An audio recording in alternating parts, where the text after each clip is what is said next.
आपण ती गरज वाटू दिली नाही का की तुम्ही मराठीतच बोललं पाहिजे, हे सांगावं का लागतंय? असं आहे की महाराष्ट्र हे राज्य बाहेरनं येणाऱ्या माणसांच्या बाबतीमध्ये कमालीचं स्वागतशील आहे. म्हणजे प्रमाणाबाहेर स्वागतशील आहे असं मला वाटतं. म्हणजे आपण असं काय म्हणतो की घटनेमध्ये म्हटलंय कलम 19 मध्ये की भारतात तुम्हाला कुठेही जाण्याचा अधिकार आहे. लोक बाबासाहेबांना कोट करतात, नेहरूंना कोट करतात, सगळ्यांना करतात. मला असं वाटतं की आता अशी वेळ आली आहे हे पाहण्याची की घटनाकारांनी जेव्हा घटना लिहिली तेव्हा त्यांना एका राज्यामधनं 5 कोटी लोक दुसऱ्या राज्यामध्ये जाऊन एकदम मास डिपोर्टेशन केल्यासारखे स्थलांतर होतील हे त्यांनी व्हिज्युअलाइज केलेलं नव्हतं. म्हणजे जवळपास नालासोपारा म्हणजे एक प्रति उत्तर प्रदेश निर्माण झालेला आहे, जवळपास बोरिवली म्हणजे प्रति गुजरात निर्माण झालेला आहे.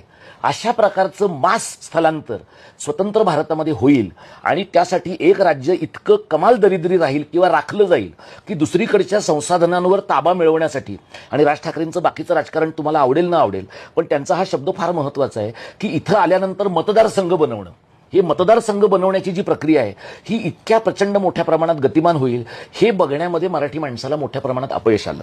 आपल्याकडे असं दिसतं की बसमध्ये, भाजीवाल्यांपासून सगळ्या ठिकाणी आपण हे गृहीत धरतो की समोरच्या माणसाला मराठी नाही येणार.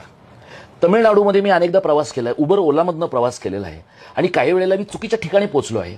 याचं कारण त्या माणसाला हिंदी येत नाही, इंग्रजी प्रमाणाबाहेर एका मर्यादेबाहेर समजत नाही, मला तमिळ बोलता येत नाही. आता तुम्ही असं म्हणू शकता की त्यांनी तेवढ्या वेळापुरतं तुमच्याशी हिंदीत बोलायला काय प्रॉब्लेम आहे.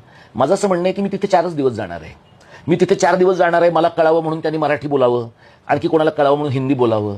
याच्यापेक्षा काहीतरी पद्धतीने तुम्हाला स्थानिक माणसांना बाकीच्या गोष्टी पण सोप्या होतील आणि बाहेर न येणारे लोक 4 दिवसासाठी असतील, महिन्याभरासाठी असतील, आयुष्यभरासाठी असतील, ते तुमच्या उरावर पण बसणार नाहीत. याची खबरदारी घेतली पाहिजे. हा एक विचार फार गरजेचा आहे. आपल्याकडे आता परवा आपले परिवहन मंत्री प्रताप सरनाईक ज्यांनी सगळे एसटी डेपो 98 वर्षांसाठी भाड्यानं द्यायला काढले, ते गृहस्थ असं म्हणले की मी बोलतो हिंदी, मला काय ऑब्जेक्शनेबल वाटत नाही. का ऑब्जेक्शनेबल वाटत नाही? कारण मतच भैयांची मिळतात. नालासोपाऱ्यामध्ये जर मतं भैयांची मिळत असतील तर तुम्हाला काय प्रॉब्लेम नाही ना. तुम्हाला हिब्रूंची मतं मिळत असेल, तुम्ही हिब्रू बोलाल.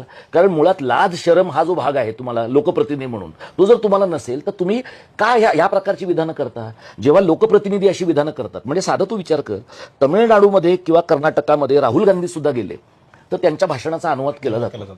मग मराठवाड्यामध्ये, नंदुरबारमध्ये, विदर्भामध्ये राहुल गांधीपासून नरेंद्र मोदीपर्यंत कोणी आलं, आपण का गृहीत धरतो की त्यांचं हिंदी आपल्या लोकांना कळणार आहे?